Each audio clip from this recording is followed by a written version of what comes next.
Wrestling is often considered to be a world of smoke and mirrors. What appears to be true is not, and what happens when the camera stops rolling is something that is often deliberated upon but never proven. While the stars of WWE today are more accessible than ever before, it has been the unknown that has captivated the wrestling fans for the better part of a century. WWE has existed for decades, and while the global juggernaut was once just a small territorial promotion, it holds some of the most closely guarded secrets. Since the late 80s and early 90s, the fans and dirt sheets alike have been trying to peek through the curtains and see the real happenings in the company. While Vince and the WWE have largely been successful in keeping a tight lid on several issues, there have been others that have piqued our interest, leaving the fans wondering what really happened. In this video, we give you 10 insane unsolved mysteries in the WWE.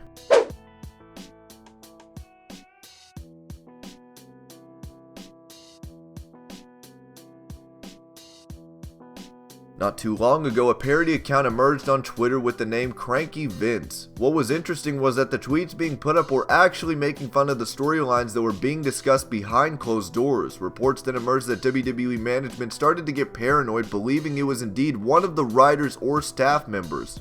While people can brush it off as a mere coincidence, what was also interesting was that JBL and the Cranky Vince account once posted the same tweet at the same time, and the tweet was immediately deleted from the parody account. The more hawk-eyed fans observed the peculiar activity, and Bradshaw was then accused to be the one behind the parody account, with JBL of course denying the accusations. WWE soon started cracking down on parody accounts, and the Cranky Vince Twitter account was one of the casualties, but it still remains a mystery as to who was responsible for putting up the tweets.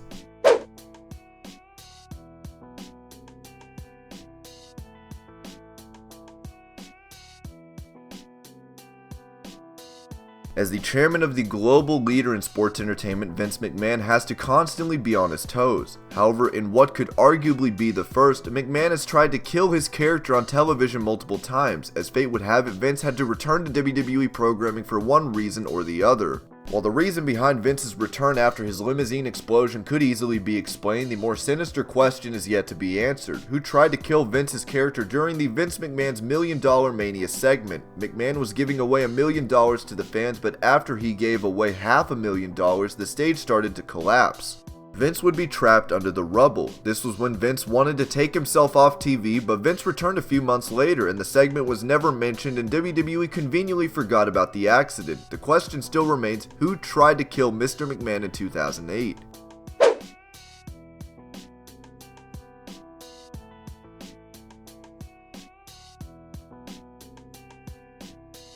The WWE Hall of Famer was considered a pioneer of high-flying wrestling, and Snuka was also involved in arguably the greatest segment in WWE history when he was a guest on Piper's Pit. While Snuka continued to make appearances in the WWE until he physically could no longer get involved in a match, the final few years of his life were marred in controversy, and WWE decided to distance themselves from the star. In the 80s, Snuka was accused of murdering his girlfriend at the time. While Jimmy was never proven guilty, and neither were any charges pressed against him at the time, it was in 2013 that lawyers once again reopened the case, and in 2015 Snuka was found guilty and was charged with third-degree murder and involuntary manslaughter.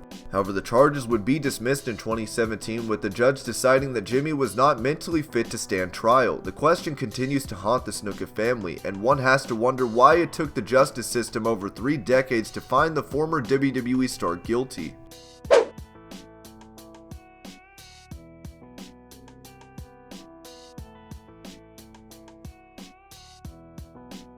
In the 90s, it wasn't a secret that Shawn Micheals was one of the hardest superstars to work with. The showstopper was virtually untouchable in the company and was anything but professional. While the talent backstage never really liked him, they couldn't touch him, with the Clique having considerable pull behind the scenes and could easily derail anyone's push if they wanted to. Shawn, Nash, Hall, and Triple H became close friends as Shawn Micheals started climbing the ladder before becoming the face of the company. While several theories have been put forward over the years regarding Micheals getting away with his antics, one of the more interesting ones has been about Vince McMahon's relationship with Shawn Micheals. Even Bret Hart once spoke about how Shawn and Vince seemed to be close, and insinuated that there was something more than just camaraderie between them. Given the fact that Shawn was notorious for doing whatever it took to cut corners and Vince McMahon's blatant favoritism, it is still one of the most intriguing questions that we don't have an answer to.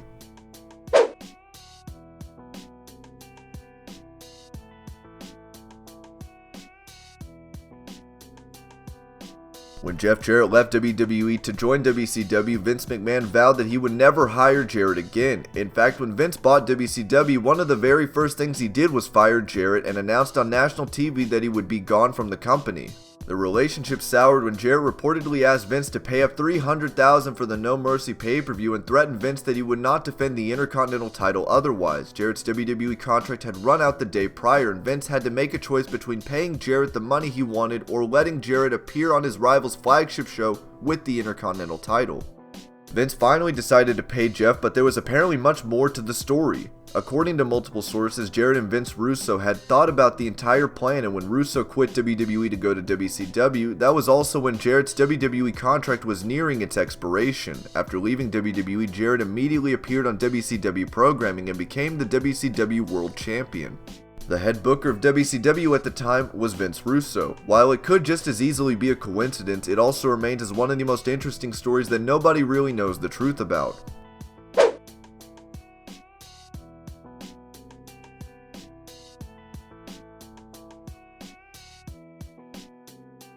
Speaking of Vince Russo and WCW, there has been one other theory that the wrestlers and officials have been discussing over the past 2 decades. When Vince Russo left WWE for WCW, Ted Turner's organization wasn't doing too well. WWE had taken control of the ratings and were head and shoulders above the competition.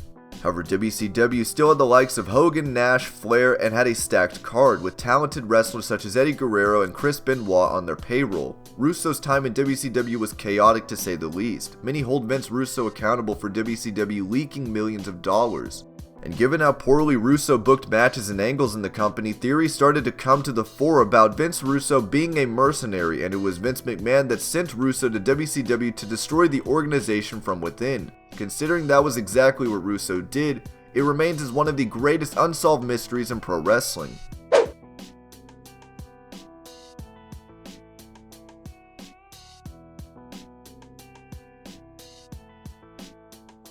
Everyone remembers the earth-shattering promo that CM Punk delivered in 2011 when he broke the fourth wall, mentioning Ring of Honor and New Japan on WWE television, and talked about his best friend Colt Cabana, who was not contracted to WWE at the time. Punk took liberties that aren't usually given to superstars, which made the promo more personal and captured the imagination of the fans.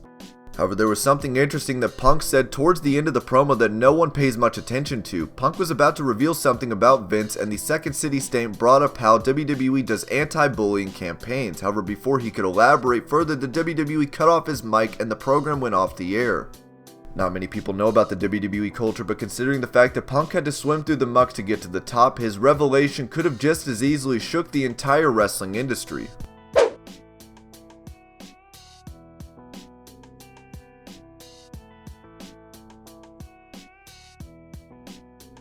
In '93, Hulk Hogan walked into WrestleMania not as a main eventer, but just as another competitor on the card. The main event saw Yokozuna take on Bret Hart, but the world's eyes were firmly fixed on the Hulkster. Hogan was built as the unstoppable force that could take on any and all obstacles, but Hogan walked into WrestleMania 9 sporting a cut and a black eye.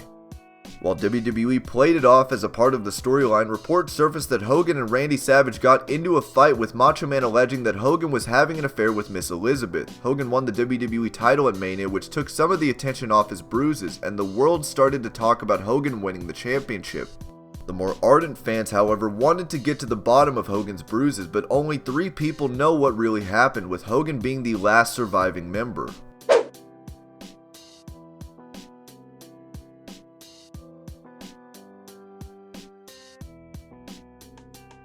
Speaking of Randy Savage, there were rumors about Savage's relationship with Vince McMahon's daughter Stephanie. It was alleged that Randy had an intimate relationship with Stephanie, who was 18 at the time, and this led to tensions between Vince and Randy Savage. Once Savage left the WWE, Vince never talked about Randy, and neither did he bring Savage's name up, which seemed odd to everyone else.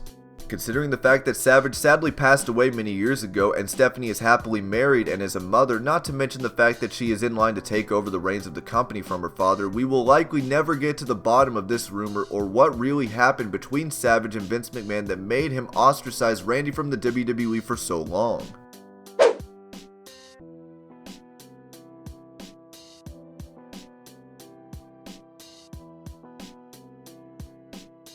The Benoit family tragedy is something the wrestling business is still reeling from, and there are no reasonable answers that have been provided as to what happened during that fateful weekend in 2007. Benoit's close friends couldn't believe he could do such a thing, while conspiracy theorists have come up with hundreds of outlandish explanations.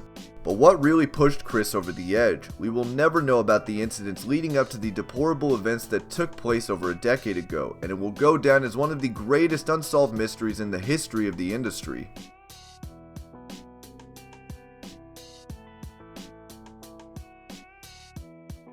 And these are 10 insane unsolved mysteries in the WWE. I hope you're all having an amazing day. Thank you so much for watching Wrestling Hub, and I'll see you later with more videos.